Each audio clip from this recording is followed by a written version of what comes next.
twabonye ingabo nyinshi zaragiye gufasha Repubulika ya Demokarasi ya Kongo zatangiye kuvayo, SADC ziri kuzatangiye kuvayo nubwo za Afrika y'Epfo bakiriyo, ariko ibihugu nka Kenya nabyo byakuye ingabo zayo. SADC n'aba Afrika y'Epfo barabavuye bamwe nabo bavuyeyo, abacanshuro twabonye bayamanika baca ku mupaka baragenda, ariko haracyari igihugu cy'u Burundi ubona ko gikomeye kuri Kongo. Hari icyo bihindura ku rugamba? Ntacyo cyahindura gute? Kuko nabo abarundi bungu bageze muri plaine de la Ruzizi.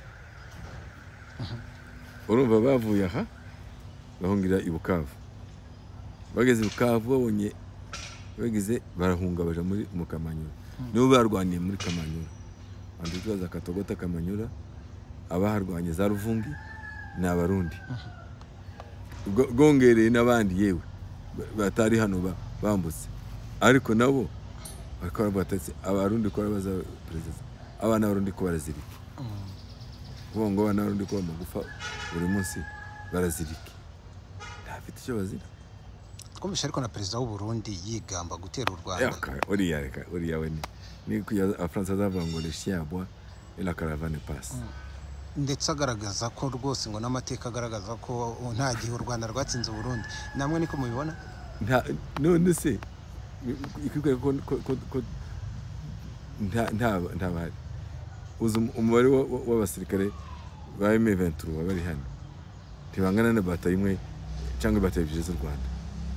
Nje tubwe bangana bataye ebyiri z'u Rwanda. Dufite za brigade zingahe mu Rwanda, bamaze kurwana ni bataye zirenga 12 z'abarundi, zirenga 12 bataye ebyiri za M23 zagwanye na bataye 12 zirenga z'abarundi, kandi batayo 12 ubu ngubu hari muri plaine zamaze kugera muri plaine, bavuga ko yambukije izindi 5 M23 zirukana, kandi M23 iri hariya muri Sud Kivu, ni urumva ninka bataye imwe hano, izindi zasigaye hano Goma. Urumva unanirwa bataye ebyiri za M23 azarwa n'u Rwanda rwose, azarwa n'u Rwanda, birasa nk'ihurizo rikomeye cyane. Oye niko nkubaza nawe biragoye, ni imibare yumvikana. Nimba udashobora kurwanya M23 ufashijwe na SADC ugatsindwa na M23 uri bataye zirenga, kuko zirenga 10 zari ziri aha ngaha muri Nord Kivu, sivyo? Hari bataye zirenga 10 z'abarundi zari zambuse, nimba bataye 10 zifatikanye na SADC na FDLR n'abazarendo batage umubare n'abacancuro, mugatsindwa na M22 na gatatu, ni ngo muvuga ngo muzarwana n'u Rwanda rwose. Birasa nk'ibigoye bitanashoboka wenda. Apara ngo ntibishoboka ko yarwana n'u Rwanda, nawe ni yavuga biri so azi ko atabishoboye, ahubwo yitwaza ngo reka asakuze kuriya bituma amahanga agira gute ahagurukira u Rwanda arubuze kurwana nawe, kuko afite ubwoba kwera ibintu ari mu kuvuga n'ibyo ari mu gukora n'intaramwe, kuko n'intaramwe ziri hari i Burundi zirazwi umubare wazo. Wenda tugana ku musozo, twabonye M23 ifata umujyi wa Goma, n'uyu munsi iracyariyo, ubona ko ubuzima bwagarutse i Goma. Niba Bukavu aho yafashe urabona ko abaturage mu mihanda bagenda baririmba M23. Abaturage hari i Goma bishimiye M23 no muri Kongo aho yafashe hose, murabona ihagumye ari byo byatuma habaho amahoro? Ihagumye ni amahoro ni automatique. Erega Kongo njenzi Kongo kukurusha, nta province ya Kongo ntarageramo. Nabo niho navukiye, niho nigiye, nahakora, ndayizi Kongo, urajumva? Ndayizi Kongo yose buriya. Nimba ari igihugu cyoroshe kuyobora ni Kongo, ariko unnecessary condition uko baho umutekano, kwa M23 yabaye umutekano rero kuyobora biroroshe, kuyobora Kongo biroroshe, kandi agace barimo biroroshe.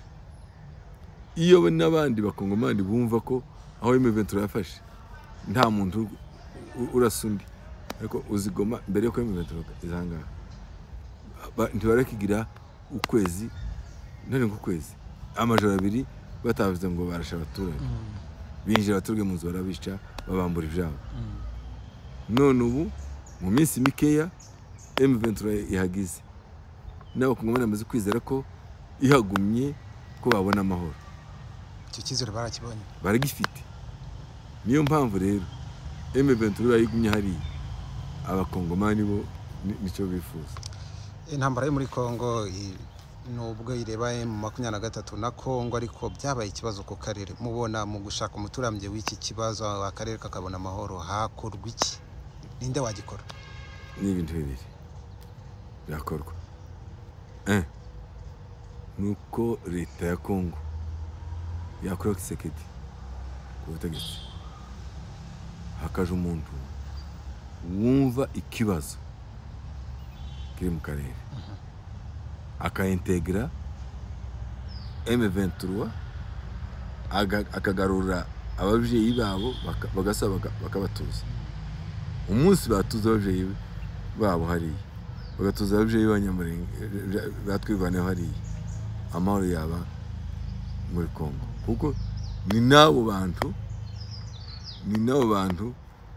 babangamiwe, nibo leta yagize gute yabangamiye, ibuza amahoro.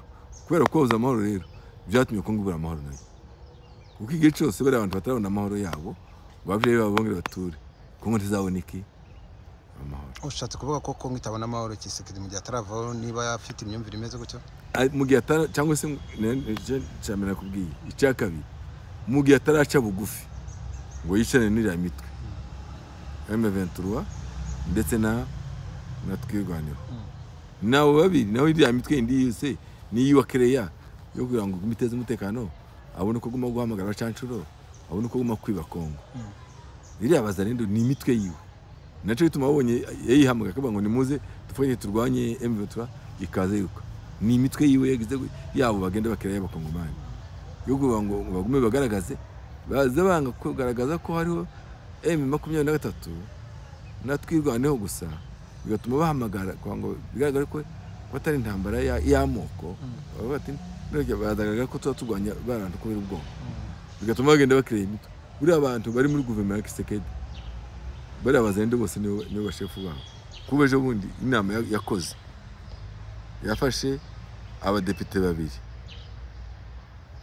babiri, umwe ngo amugize shefu w'abazarendo muri Sud Kivu, undi amugize shefu w'abazarendo muri Nord Kivu, witwa Nzangi Muhinda. Ni gute umudepite aba shefu umutwe witwaje intwaro mu gihugu kandi akaba depite, kandi umutwe witwa ngo warakurwanya leta, nk'uwo yita Bitakwira yahaye ngo neshe ugiye kuza kontora akamenya wakanara vitaya bazarendo muri Sud Kivu, ni uzaza ubagabure nuza ngo none ngo babone ko barwana, abure cyo ngo babone ko barwana. Ni ute waba muri guverinoma basohoka ugasutena umutwe uvuga ngo ni umutwe yitwaje intwaro ikurwanya. Dusoza, amahanga ashobora gufata uruhande rumwe bitewe n'inyungu ashaka muri Kongo cyangwa muri iyi ntambara irimo, arabazaba bashaka y'amabuye uko bisa kose, bashobora gutanga ukuboko kwabo ko bifuzaho izo nyungu.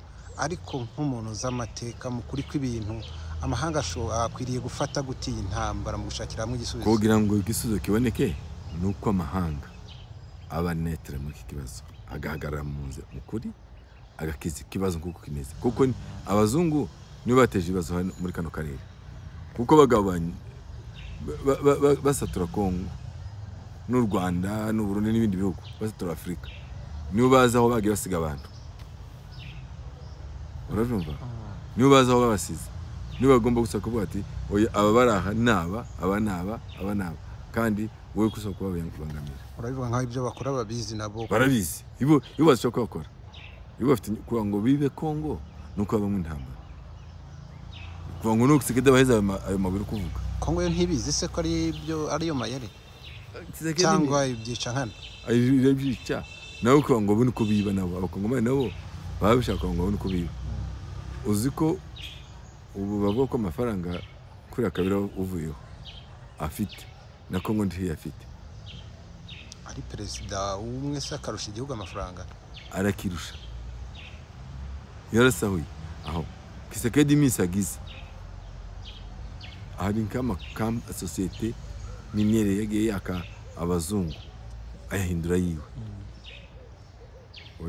We nimba uri muzi ni gute kampani y'amahanga icukura mu gihugu gaco ukabatega ukabambura ubukire bwabo, ukabambura amabuye, ukabambura amadolari ngo baje mu gihugu ngo bitazwe. Ni gute kampani yacukura mu gihugu itazwe?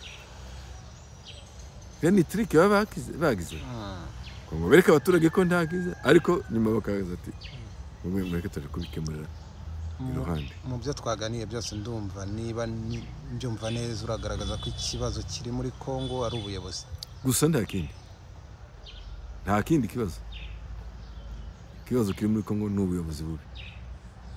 Habonetse ubuyobozi bwiza Kongo nibuka twiga twebwe muri 1992 twaba dufite umwarimu 1991 twaba dufite umwarimu twisha isomo rya geography ya Kongo yitwa Zaire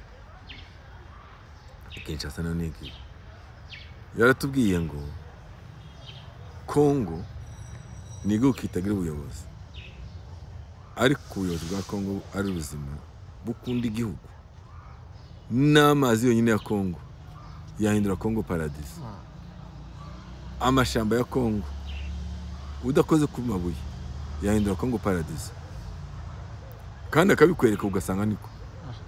Natwese ukuntu yagiye mu Birigi asanga imbaho umwami Leopold yasawe Kongo mbere y'ubukoloni, uko ikirishi fief yiwe uko butaratangira mu Kongo, kuko ubukoloni mu Kongo bwatangiye nyuma mu 1908, naho mbere yari fief y'umwami wa Leopold ikoni eta independent Kongo. Ati imbaho yasatuye aho tuzafasha akatweka ahantu kuko yavuga ngo zikaba kagera kiriya kuri ADPR iri zigihari zirarunze ahantu bazagenda koronke bagira umuryango w'umwana. Aho ati urumva nkizo mbaho ati ntiyatemye nibura kimwe c'icumi cy'amashamba ya Kongo ngo abone izo mbaho. Ntiyatemye kimwe c'iki cy'icumi. Atariko rero twebwe dufite ayo mashamba gihari tuzikoresheje zakiza Kongo zonyine. Atwereka iriya barrage ya Yinga uzumva iri kuri Fleuve Congo, urugomero ruri kuri Fleuve Congo. Ati hakora ishami rimwe yaje gukora inani enye, ubwo hakoraga inani imwe, ubwo yakabira ko bayubaka. Ati ko renye zikoze zonyine Kongo yaziye yoheza amashanyarazi mu bihugu byose bya Afrika, kandi Afrika yose amashanyarazi amafaranga yakwinjiza yonyine yayikiza. Ibyo rero ntibyashoboka atariho ubuyobozi bwiza. Atari byashoboka gute? Ariko ubuyobozi bwiza umva ko Kongo yahinduka paradise. Akongomani yagatubwira yari docteur katubwira ngo un pays si riche, kandi bisubize mu bivuze mu France, un pays le plus riche du monde avec une population plus pauvre du monde. Agatukarira bavuga ngo igihugu cya mbere gikize ku isi kikagira abakene ba mbere ku isi yagira ngo agatukarira umuntu w'umudokiteri akarira amaso. Birasa nkaho n'abakongomani ubwabo nabo bibacanga kuntu bakize ariko bakaba bakenye ari ngorwaza. Wenda izo ngingo zindi navyo tuzajya tuziganiraho cyane. Reka tubashimire kuba mwaduhaye umwanya wanyu tukaganira ku ngingo nyinshi zitandukanye zirebana n'umutekano mu burasirazuba bwa Kongo, ndetse n'ibibazo biriyo nuko byakemuka. Wenda dusoza, icyo mwebwe mufite ku mutima cyarangiza intambara niki? Wenda nakubwiye ngo ibintu birangiza intambara nuko abantu bari marginalize, bari abantu bateshejwe agaciro bagakugwa iwabo, bagakugwa ku butaka bwabo babusubiraho. Cyonyine gusa babusubiye ku butaka bwabo bakabaha umudendezo kumwe n'abandi bakongomani, amahoro yaboneka. Ibindi byo twavuga ko ari politike. Ibindi ni politike byose. Ibindi bwose mu Rwanda ngo yikiri ngo abazungu no none se urango abazungu ntibakunda Afrika. Urango twe iyo tutagira ubuyobozi bwiza, abanyarwanda nk'uko tubanye na jenoside yabaye mu Rwanda. Iyo tagira ubuyobozi bwiza ngo buhuza abanyarwanda bubanisha abanyarwanda tuba tubanye biragoye, tuba tukicicana n'ubu ngubu.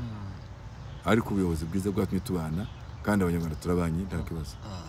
Reka tubashimire cyane, murakoze. Murakoze nawe.